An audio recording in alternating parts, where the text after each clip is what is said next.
ధ్యాయేత్ పద్మాసనస్థాం వికసితవదనాం పద్మపత్రాయతాక్షీం హేమాభాం పీతవస్త్రాం కర్కలదలసద్ధేమ పద్మాం వరాంగీం సర్వాలంకారయుక్తాం సకలమభేదాం భక్తరమ్రాం భవానీం శ్రీవిద్యాం శాంతమూర్తిం సకల సురనుతాం సర్వసంపత్ప్రదాత్రీం. శ్రీ బెజవాడ కనకదుర్గాదేవ్యై నమః. శ్రీ దుర్గామల్లీశ్వరాభ్యాం నమః. మనము సాధనలు చేస్తూ ఉంటారు ప్రతి ఒక్కళ్ళు కూడా. ఈ శాంతులు ఏమండి, మా గ్రహాలు పుట్టినప్పుడు నక్షత్రం బాలేదండి, లేకపోతే నక్షత్ర శాంతి చేయించామండి, గ్రహాలు బాలేదన్నారండి, లేకపోతే మా ఇంట్లో వాళ్ళు ఎవరో చచ్చిపోయారండి, ఇంట్లో చచ్చిపోయాడండి అందుకని ఇల్లు సంవత్సరం అంతా ఖాళీ చేస్తామండి, తర్వాత పితృదోషాలు అన్నారండి ఏమండి అక్కడికి దానికోసం అని చెప్పేసి గోకర్ణం వెళ్ళి చేయించమన్నారండి. అలాగా మేము చేయించామండి కానీ ఫలితాలు లేవు. కాలసర్పదోషం అన్నారండి, శ్రీకాళహస్తి వెళ్ళామండి, లేకపోతే త్రయంబకేశ్వరం గుడికి వెళ్ళామండి, ఇవన్నీ లక్షల రూపాయలు ఖర్చు పెట్టామండి.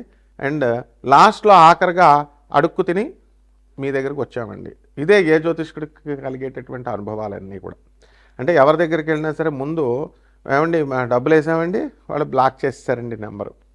తర్వాత ఇవన్నీ ఏంటి, ఇవన్నిటి బదులు మీకు ఒక్క రూపాయి కూడా ఖర్చు అవసరం లేకుండా చక్కగా ఒక ఉపాస్య దేవతను సెలెక్ట్ చేసుకోవాలి మీరు. ఏదో ఒక దేవుడు, బ్రహ్మో విష్ణువో శివుడో లేకపోతే ఈ యొక్క అమ్మవారో, ఇలా వీళ్ళందరూ కూడా prime minister level president level అనుకోండి, ప్రోటోకాల్ ఉంటుంది కదా, వాళ్ళని కలవలేరు మీరు వెళ్ళి.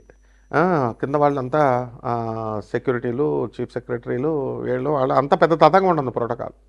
కాబట్టి చిన్న దేవతలను సెలెక్ట్ చేసుకుంటున్నారు ఈ మధ్యకాలంలో. ఎవరు ఆ దేవతలు అంటే క్షేమతరమైనటువంటి దేవతలు.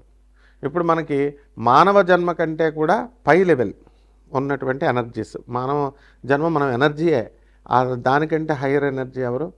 యక్ష, గంధర్వ, కిన్నెర, కింపురుష, అప్సరస, ఆ తర్వాత దేవతలు, తర్వాత వాళ్ళకంటే పెద్ద బ్రహ్మ విష్ణు మహేశ్వరులు, ఆది పరాశక్తి. ఇలా ఏవైతే మన పురాణాల్లో వర్ణించబడ్డాయో, వేదాల్లో, శాస్త్రాల్లో, ఇతిహాసాల్లో, మరి ఇవన్నీ కూడా. అంతేగాని వాటిని చేయాలి కానీ కరాంగుళి మాలలు వేదాల్లో ఇతిహాసాల్లో ఉన్నాయని ఒక అమ్మాయి పబ్లిసిటీ చేస్తుంది. వేదాల్లో ఇతిహాసాల్లో కరాంగుళి మాలలు ఉంటాయి అసలు. కాబట్టి ఇదిగో మీరు కోటీశ్వరుడు అయిపోవాలా, ముందు మీరు ఈ మాల వేసేసుకోండి అని పబ్లిసిటీ ఇస్తుంది. ముందు ఆమె కోటీశ్వరురాలు అయిందో లేదో మీరు అడగాలి. ఆ బుద్ధి మీకు ఉండాలి. ఫస్ట్ చెప్పాడంటే ఈ మాల వేసేసుకోండి, ఉంగరం పెట్టేసుకోండి, అలాగే ఈ యొక్క జాతిరత్నం పెట్టేసుకోండి అంటే ఫస్ట్ నువ్వేంట్రా, నువ్వు అయ్యావా లేదా ఫస్ట్ మాకు చెప్పు అని అడగాలి.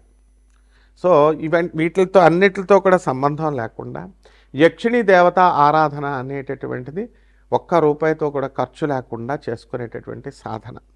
ఈ 12 రాశుల వారు కూడా ఏ రాశుల వారు యక్షిణీ సాధన చేస్తే బాగుంటుంది, ఏ రాశుల వారు కిన్నెరల సాధన చేస్తే బాగుంటుంది, ఏ రాశుల వారు అప్సరస సాధనలు చేస్తే బాగుంటుంది, లేకపోతే మొత్తం 12 మంది కలిపి బ్యాచ్ల కింద డివైడ్ అయ్యి యక్షిణీలు చేద్దామా లేకపోతే అప్సరసలు చేద్దాం, మీ ప్రాబ్లమ్స్ని బట్టి సొల్యూషన్ అనేటటువంటిది ఉంటుంది. ఇందులో మేము మంత్రాలు చెప్తుంటే ఒక ఆయన ఫోన్ చేసి ఏమండి గురువుగారు మీరు చెప్తున్నట్టుగా మంత్రంతో సహా మీ ఫోటో తీశానండి, నాకు కొంతమంది శిష్యులకు ఉన్నారండి, పోలీస్ ఆఫీసర్లకు కూడా నేను ఆ మంత్రాలు పంచుతున్నానండి, ఎవరు చెప్పండి నేను పంచమని, మీకు రక్తచందనం ఇస్తానండి, ఏదో పంపిస్తానండి, మీ అడ్రస్ పెట్టండి, పోస్ట్ చేసేస్తాను, కొరియర్స్ చేసేస్తాను అన్నాడు. ఇలాంటి వాళ్ళని నేను 100 మందిని చూస్తాను. ఇంకొకడు నేను పీఠం పెట్టానండి గురుగారు మీరు రావాలండి, అక్కడ నా శిష్యులకి నేను ఇచ్చేస్తున్నానండి, మంత్రోపదేశాలు నేను చేసేస్తున్నానండి, ఇవన్నీ ఏమీ సిద్ధించవు. ఎందుకంటే ఎవరైతే యక్షిణీ సాధన ఇప్పుడు నేను చేశాను, నాకు సిద్ధించింది, నాకు గురు పరంపర ఉంది, నా గురువుల గురించి మొత్తం నా వీడియోలో ముల్లపూడి సత్యనారాయణమూర్తి కూడా వీడియోలు అన్నీ వస్తే నా గురు పరంపర, ఆ గురువులు అందరూ తెలుస్తారు మీకు. ఆ గురు పరంపరలో గురుముఖతానే నేర్చుకోవాలి ఇవి. అయితే మరి ఎంకరేజ్ చేయాలి కదా, గురుముఖత నేర్చుకోండి అంటే ఆదిశంకరుల ఫోటో పెట్టుకోండి, కృష్ణుడి ఫోటో పెట్టుకోండి, జగద్గురువు చేసుకోండి అన్నాం. మరి చేసుకోండి అంటే ఇలాంటి వాళ్ళు వస్తారు, వీళ్ళు అనమాట మెయిన్ చీడ పురుగులు అంటే వీళ్ళే. ఎంతవరకు ఆ కొరియర్ వచ్చింది లేదు, రక్తచందనం లేదు, మొత్తం 63 క్షేత్రాల నదుల నీళ్ళండి అన్నాడు. ఒక క్షేత్రం నీళ్ళు కూడా ఉండవు. సో ముందు ఇవన్నీ భ్రమల నుంచి బయటపడేసేది యక్షిణి. ఎందుకంటే యక్షిణి దేవత భ్రమలకే భ్రమ, మాయలకే మాయ, కామరూపి ఆమె.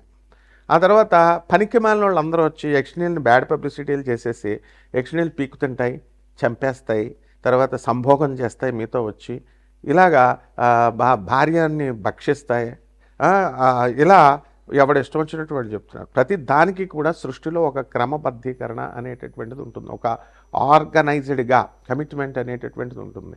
ఏంటంటే ఇప్పుడు ఆ యక్షిని తినాలనుకోండి, మీరు పిలిస్తేనే వచ్చి తినాలా, మిమ్మల్ని ఊరి మీద పడిపోయి తినవా? బలులు కావాలనుకోండి అమ్మవార్లకి, బలులు మీరు ఇస్తేనే, నువ్వు ఒక కోడిపెట్టను కొని, కోడిపుంజును కొని నువ్వు ఇస్తే ఆ అమ్మవారు తింటదా? లేకపోతే ఆమె పీక్కొని తినలేదా? ఆమె వచ్చేసి ఊరి మీద పడి కోళ్ళని మేకలు కాదు మనుషులను పీక్కుని తినేస్తుంది. కాబట్టి ఇదంతా కూడా నాన్ సెన్స్ అనమాట. ఏ యక్షిణికి, ఏ అమ్మవార్లకి, వీళ్ళకి ఎవరికి కూడా ఏ బలులు ఇవ్వాల్సినటువంటి అవసరం లేదు. ఏ మాంసాలు, ఏ మటన్లు, చికెన్లు, మందు బాటిళ్ళు, ఇంకో పనికి మాలిన బ్యాచ్ మందు బాటిల్ పెట్టమనే బ్యాచ్ ఒక బ్యాచ్ ఉంది. వీళ్ళంతా కేవలం భ్రమింపజేస్తున్నారు. Hire energies. మీరు ఒక యక్షిణిని ఆవాహనం చేస్తున్నారు, రోజు పూజ చేస్తున్నారు. రోజు పూజ చేస్తున్నప్పుడు ఆ యక్షిణి ఏం చేస్తుంది? మీరు అడిగిని నేను చేసి పెడతానంటుంది. It's like business. ఇప్పుడు మీరు ప్రపంచంలో ప్రతిదీ బిజినెస్సే.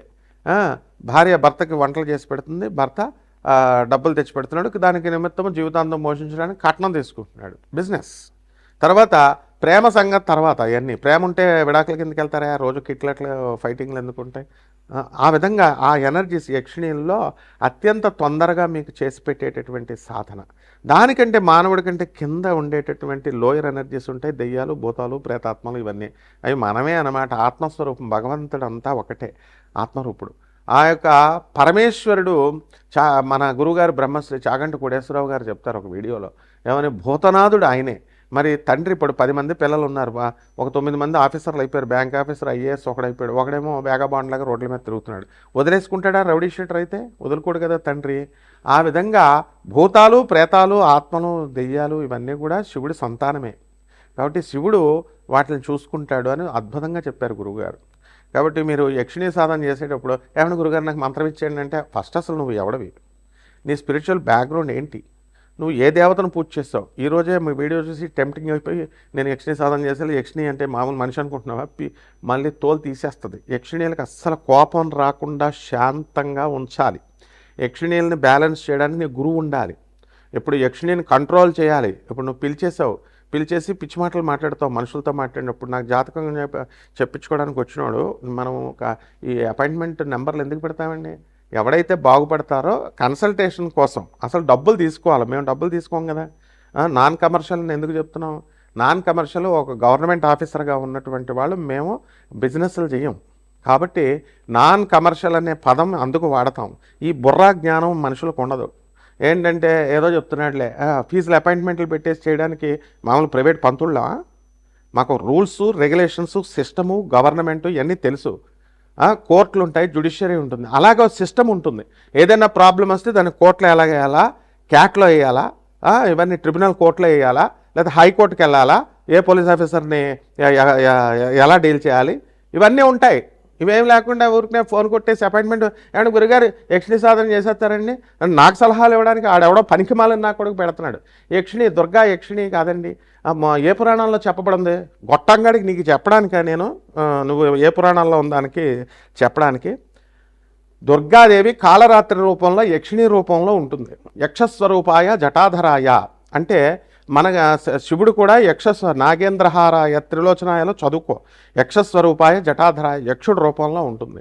ఆ తర్వాత రెండవది ఏమిటంటే కుబేరుడు యక్షుడు, యక్షులకు రాజు. కుబేరుడు వచ్చి పీకు తింటాడా? ఎక్కడన్నా చరిత్రలో ఉందా?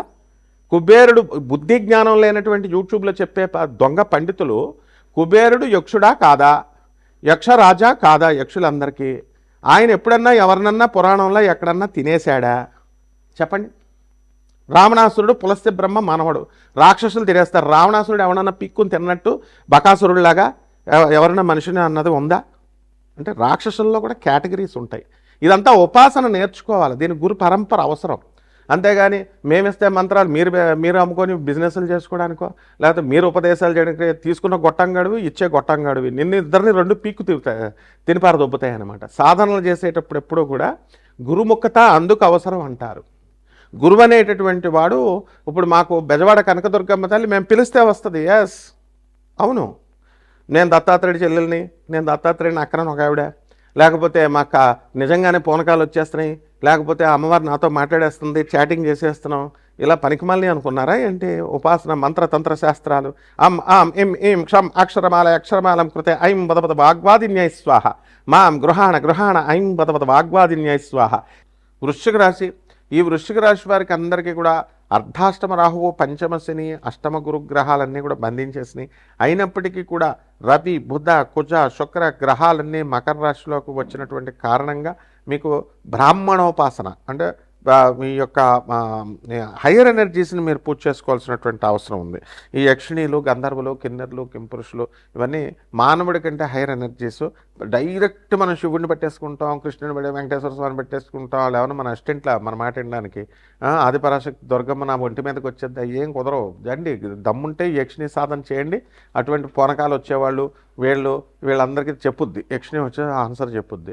కాబట్టి ఈ యొక్క వృశ్చిక రాశి వారికి అందరికీ కూడా అప్పుల బాధలన్నీ కూడా చాలా అధికంగా ఉన్నాయి. ఇవన్నీ కూడా పోతాయి. ఆర్థికంగా వీళ్ళకి ఇంప్రూవ్మెంట్ అనేటటువంటిది కనబడుతుంది. అండ్ వీళ్ళంతా కూడా కన్ఫ్యూజన్లో వెళ్ళిపోయారు వృశ్చిక రాశి వాళ్ళు.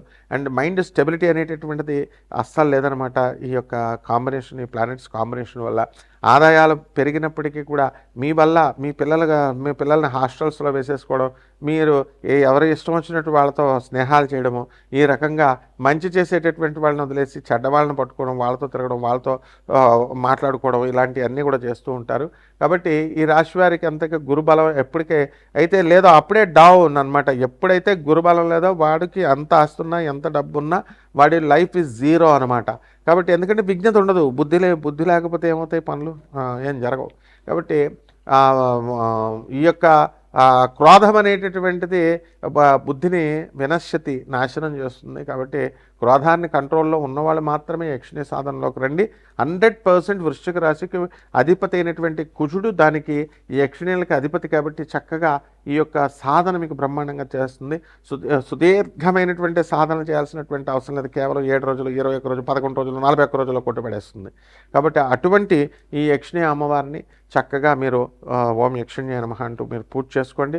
ఇంకా మనము ఈ యొక్క అమ్మవారికి క్రియాశీలకంగా మనకి రజోగుణంతో ఉన్నటువంటి బీజాలని సంపుటీకరణం చేసి మేము మంత్రం ఇవ్వడం అనేటటువంటిది జరుగుతుంది. పరిహారాల దగ్గరికి వచ్చేసరికి ఈ యొక్క గురుడికి గురుజపం చేసుకోండి, గురుస్తోత్రాలు చదవండి, గురువుకి లోంపావు శనగల్ని ఈ యొక్క పసుపు రంగు వస్త్రాలనిచ్చి పేద బ్రాహ్మణులకి గురువారం నాడు ఉదయం 7 గంటలకు దానం చేయండి. ఎప్పుడు కూడా బ్రాహ్మణుడికి దానం ఇవ్వాలి. అలాగే ఈ యొక్క మేడి చెట్టు దగ్గరికి వెళ్ళి గురుస్థానంలో కూర్చొని గురు చరిత్ర పారాయణ చేసుకొని మేడి చెట్టుకు పూజ చేసుకుంటూ తులసి చెట్టుకు చేసినట్టుగా ఈ రకంగా మీరు చేసినట్లయితేనే మీకు ఇది సిద్ధిస్తుంది. శుభమస్తు.